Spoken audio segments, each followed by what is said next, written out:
হাসিনার পতনের পর একজন হিন্দু ভারতে আসেনি। আসামের মুখ্যমন্ত্রী ছাত্রজনতার আন্দোলনের মুখে গত ৫ আগস্ট পদত্যাগ করে দেশ ছেড়ে পালিয়ে যান শেখ হাসিনা।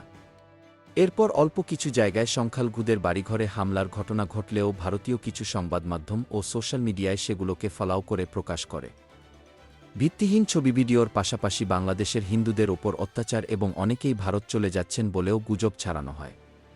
এসব তথ্য যে মিথ্যা ছিল অবশেষে সেটি স্বীকার করেছেন ভারতের আসামের মুখ্যমন্ত্রী হিমন্ত বিশ্ব শর্মা। শনিবার ২৪ আগস্ট ভারতীয় বার্তা সংস্থা পিটিআইকে তিনি বলেন, শেখ হাসিনার পতনের পর বাংলাদেশ থেকে একজন হিন্দু ভারতে প্রবেশের চেষ্টা করেনি। বিশ্ব শর্মা বলেন, হিন্দুরা বাংলাদেশে অবস্থান করছে এবং লড়াই করে যাচ্ছে। কিন্তু গত এক মাসে ৩৫ জন মুসলিম অনুপ্রবেশকারীকে গ্রেপ্তার করা হয়েছে। যদিও তাদের লক্ষ্য আসাম ছিল নয়, তারা বেঙ্গালুরু, তামিলনাড়ু, কোয়েম্বাটুরে গিয়ে টেক্সটাইল খাতে কাজ করতে অনুপ্রবেশ